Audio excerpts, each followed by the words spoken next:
New at 5 tonight, a special counsel has been appointed in Maricopa County to investigate allegations of election misconduct. And that appointment follows claims by some members of the Board of Supervisors that the GOP-led recorder's office mishandled election equipment. It's the latest development in an ongoing dispute over election oversight. Fox 10's Jacob Luthi joins us live tonight with those details. Jacob. Yeah, Mark, Christina, look, we're only 14 days until early voting starts in the county, and the divide between the county recorder's office here in Maricopa County as well as the Board of Supervisors only seems to be growing. I was speaking to some voters. They're telling me this back and forth is only causing them to lose confidence in a smooth July primary. Do I have any confidence that we're going to get to have a free and fair election? No. As tensions grow between Maricopa County election officials, voters are feeling the effects. He has been causing a ton of chaos and a lot of confusion and a lot of bitter and public litigation that has been making it so that a lot of people are going to be confused and discouraged from voting. The fight dates back to last summer when Recorder Justin Heap sued the majority GOP Board of Supervisors for stripping the recorder's office of its traditional election duties. Now he's filed an emergency motion alleging the Board of Supervisors referred recorder's office employees for a criminal investigation after they attempted to retrieve ballot scanners he says belongs to his office. I just think it's insane.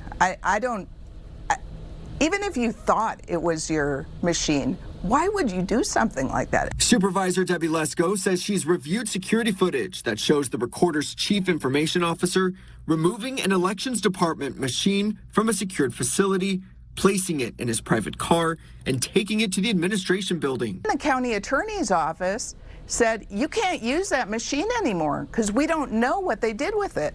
And so then we had to buy a new machine. It cost the taxpayers $70,000. Lesko also claims the footage shows him removing what appears to be ballot envelopes from a secured area during a live election. Who does this type of stuff? Just takes a machine, carts it off, puts it into a private vehicle?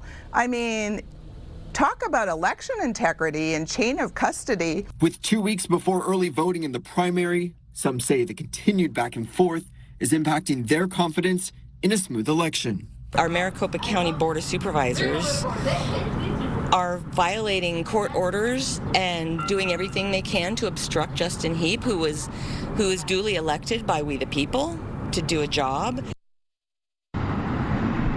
Now, we've requested the video but have not yet received it. We reached out to Recorder Heap's office as well as his attorney but have not heard back. Now, Lesko tells me that behind the scenes, staff from both offices are working to make sure July's primary runs smoothly. Again, early voting starts in just 2 weeks. That's June 24. Reporting live in Phoenix, Jacob Luthi, Fox 10 News.